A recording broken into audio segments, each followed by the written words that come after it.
Donald Trump's own party is turning on him over his surprise decision to order a full, and rapid, withdrawal of U.S. forces from Syria. All 2,000 ground troops stationed in the country will be sent home. Mr. Trump says the war against Islamic State is won. "We have defeated ISIS in Syria. My only reason for being there during the Trump presidency," he tweeted overnight. That assertion is being furiously disputed. The New York Times reports Pentagon officials, including Defense Secretary James Mattis, were still trying to talk Mr. Trump out of his decision hours before it became public knowledge. They argued America would be abandoning its allies, the Kurds, and ceding influence in the region to Russia and Iran.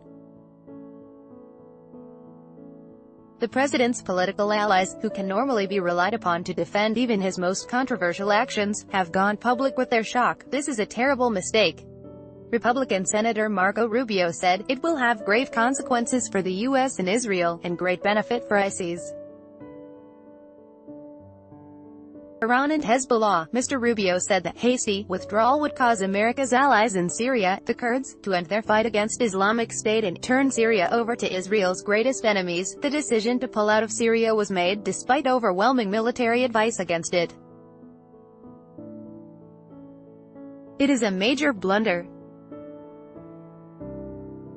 If it isn't reversed, it will haunt this administration and America for years to come," he said. Another Republican, Congressman Adam Kinzinger, told Fox News he was blown away by Mr. Trump's decision and it would be a devastating blow in the war against Islamic State. "I want to support President Trump in every way I can.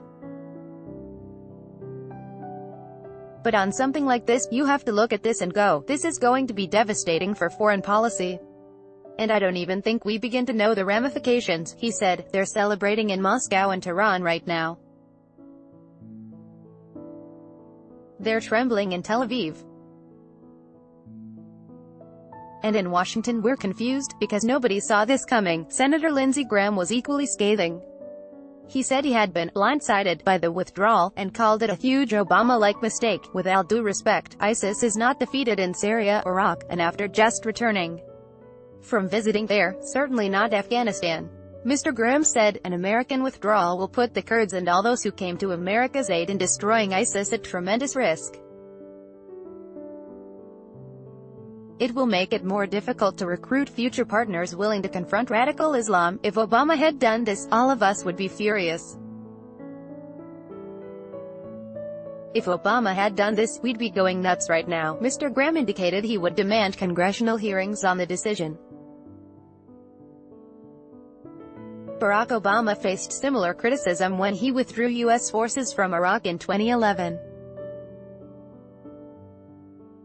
Islamic State took advantage of the power vacuum he left behind, and George W.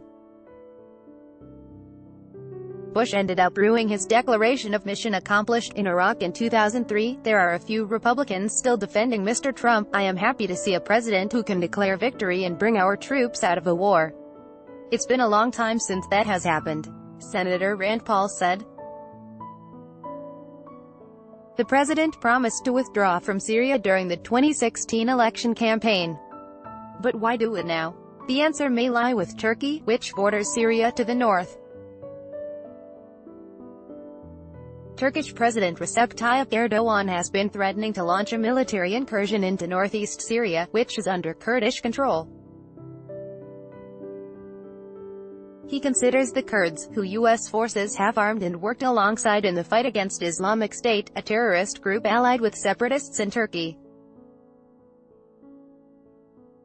Mr. Trump, who spoke to Mr. Erdogan on the phone last week, reportedly feared American troops could be caught in the crossfire. "We've been fighting for a long time in Syria.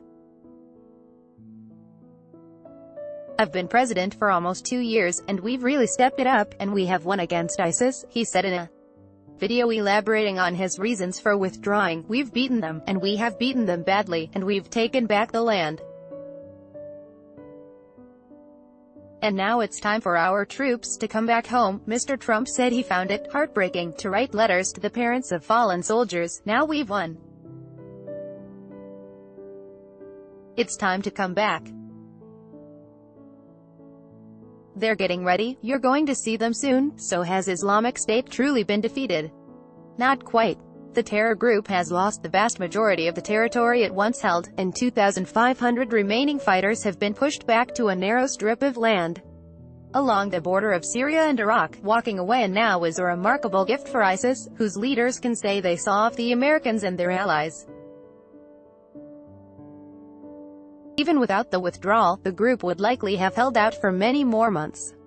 The Guardian's Martin Chulov said, with its most formidable foe leaving the fray, ISIS may well be reborn. Mr. Trump's decision has also surprised other parts of his own administration. On December 11, the State Department's special envoy for defeating Islamic State, Brett McGurk, warned a media briefing the fight against Islamic State could not end yet. Very clearly, the military objective is the enduring defeat of ISIS.